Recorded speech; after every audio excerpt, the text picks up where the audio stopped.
Olá, sejam bem-vindos a mais uma conversa nossa aqui. Hoje, a gente vai mergulhar num conceito bem curioso, sabe?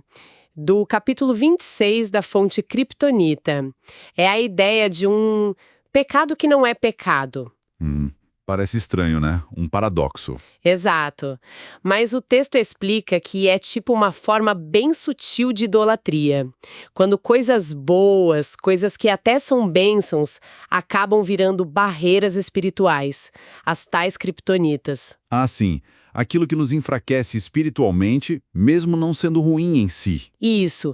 Então a nossa ideia aqui é entender melhor como a gente pode identificar isso e lidar com essas armadilhas na nossa vida. Certo. E para guiar a gente, vamos usar a parábola de Jesus sobre o grande banquete, que está lá em Lucas, e também uma história pessoal bem forte que o autor conta. Bom, vamos lá, vamos abrir isso. Ótimo. Começando pela parábola então, Lucas 14.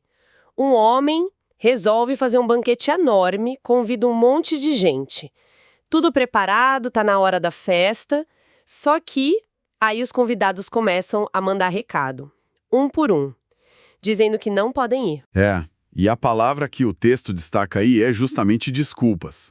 O interessante, né, é como essas desculpas, que até parecem razoáveis, assim, na superfície, Sim, super normais. elas acabam mostrando o que realmente está no coração da pessoa, as prioridades dela. Porque, olha a recusão convite desses.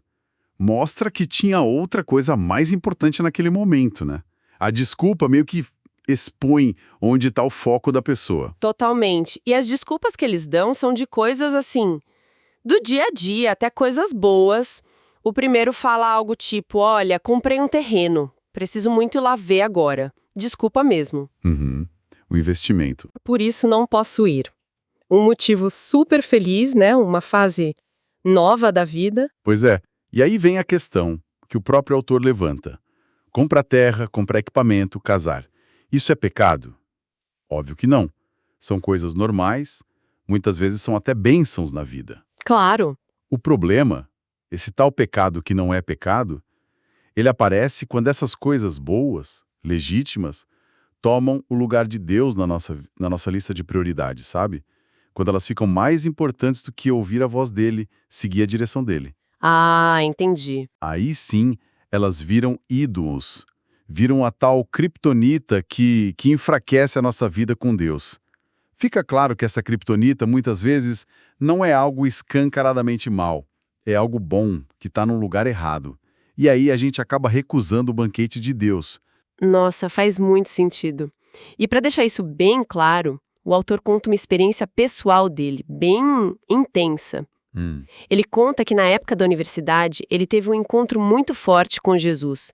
E ele chegou ao ponto de escolher ler a Bíblia em vez de assistir aos jogos de futebol americano da Purdue, que era algo que ele amava. Deus estava em primeiro lugar ali. Uma mudança radical de prioridade, então. Sim. Só que aí ele se mudou para Dallas, começou a trabalhar numa igreja grande. E aos poucos foi se envolvendo com o time de lá, os Dallas Cowboys. No começo era uma coisa social, para se enturmar. Normal, né? Mas foi crescendo. Daí ele já assistia aos jogos inteiros, virou expert em estatística, gritava com a televisão. A coisa foi escalando, sabe? Virou uma obsessão mesmo. Perigoso? Ele não queria perder um lance. Chegou a colocar o jogo acima da esposa, do próprio conforto. Ele conta que assistia de terno, depois do culto, sem nem ir ao banheiro para não perder nada do jogo. Nossa, é um exemplo clássico, né, de como o interesse, que é ok, que é legítimo, pode sair do controle e começar a dominar a vida da pessoa. Quase sem a gente perceber, o equilíbrio some. Totalmente. E o momento decisivo, a virada de chave, veio depois de uma oração que ele fez. Uma oração bem específica. Ah, é? O que ele pediu? Ele pediu para Deus purificar o coração dele para ajudá-lo a ser santo e, o ponto principal, ele pediu para Deus mostrar qualquer coisa na vida dele que não estivesse agradando a Deus ou que tivesse virado uma prioridade acima dele. Pediu ajuda para tirar essas criptonitas. Uau, uma oração corajosa. Muito. E aí aqui a coisa fica interessante de verdade. A resposta, a prova, veio num jogo. um jogo decisivo dos Cowboys contra os Eagles. Final de temporada, valendo vaga nos playoffs, sabe? Últimos 8 minutos, placar apertado, aquela tensão no ar. Imagino a cena. Ele lá andando de um lado pro outro na sala, aquela adrenalina toda, e de repente ele sente um impulso muito forte, muito claro do Espírito Santo. Vá orar agora. Bem na hora H. No auge da tensão do jogo e da obsessão dele. Que time! Exatamente. E a reação dele foi dar desculpas. Em voz alta mesmo, ele conta. Senhor, faltam só 8 minutos. Deus, eu prometo, eu oro 5 horas quando acabar. Senhor, só mais uns minutinhos, depois eu passo o resto do dia orando. Tentou negociar com Deus, sabe? Adiar a obediência. Fica claro o conflito ali, né? De um lado, ele sabia que era um chamado de Deus, um convite para um momento com ele, um banquete espiritual ali na hora, mas do outro lado tinha a força enorme daquele interesse que tinha virado um ídolo. Sim. E a escolha dele foi priorizar o fim do jogo, adiar a resposta a Deus, mesmo sabendo que vinha dele. Ele colocou o jogo acima da obediência que era para ser imediata. E o resultado foi bem revelador. Os Cowboys ganharam o jogo. Ele, tentando cumprir a promessa que fez ali no aperto, desligou a TV e foi direto orar. Mas, ao se olhar, cadê aquela urgência? Aquele peso, aquela presença forte que ele sentiu antes? Sumiu. Ficou só um vazio. As palavras pareciam ocas. Puxa. Aí a ficha caiu. Doeu. Ele percebeu claramente, ele tinha colocado o jogo acima de Deus. A desculpa, mesmo com a promessa de compensar depois, foi mais forte que o chamado do momento. Ele conta que chorou muito pedindo perdão, reconhecendo que a atitude dele mostrou que futebol tinha sido mais importante naquele instante decisivo. E a lição que ele sentiu Deus falando no coração dele foi direta, né? Conectando tudo. Filho, eu não quero o seu sacrifício de 5 horas de oração. Eu desejo obediência. A desculpa, a negociação, a prioridade errada, fizeram ele perder aquele banquete específico que Deus tinha para ele naquele momento. Nossa! A obediência na hora que era a chave. Não uma compensação depois, por maior que fosse. É um exemplo muito forte de como essa criptonita funciona. Ela sempre oferece uma razão que parece boa pra gente desobedecer. Essa história do jogo é bem forte mesmo, mas pensando no dia a dia, como é que essa dinâmica de criptonita pode aparecer de formas mais sutis? Coisas que a gente nem nota tanto. Ótima pergunta. Porque geralmente não é um jogo decisivo, né?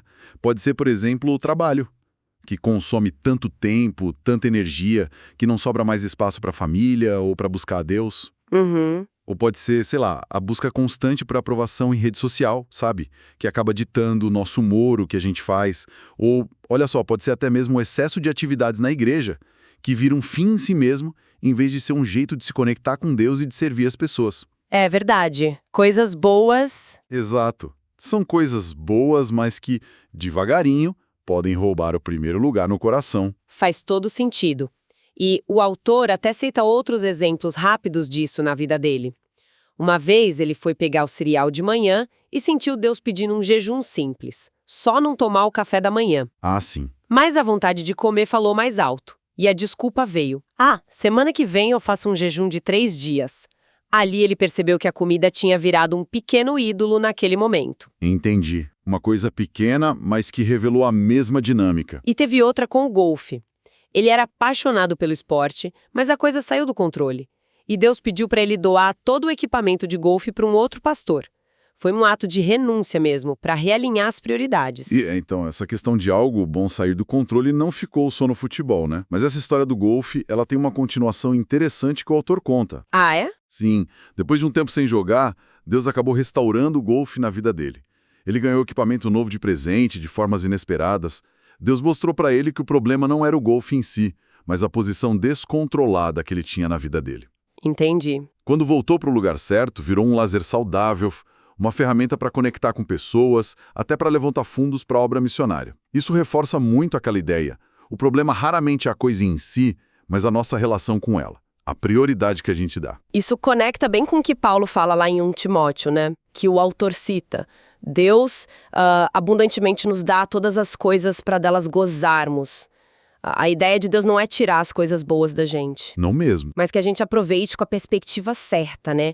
Com Ele sempre em primeiro lugar. Essa idolatria sutil, a criptonita, pode se esconder em qualquer lugar, no negócio, no ministério, nos relacionamentos, nos hobbies, nos prazeres. Exatamente. A pergunta é sempre, qual é a prioridade?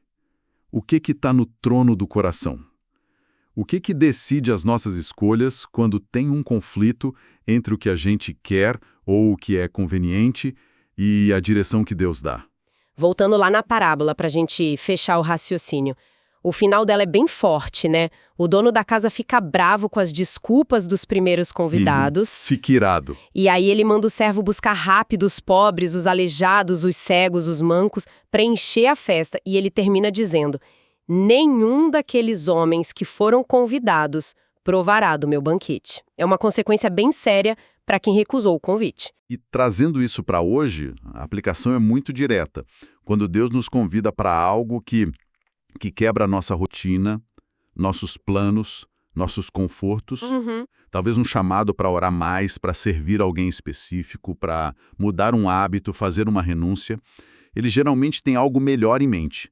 É um convite para um banquete da presença dele, da sabedoria, da provisão, ou só de um relacionamento mais íntimo com ele mesmo. Entendi. E as boas desculpas, por mais lógicas que elas pareçam para a gente, fazem a gente correr o risco de perder essas bênçãos específicas que ele preparou para aquele momento.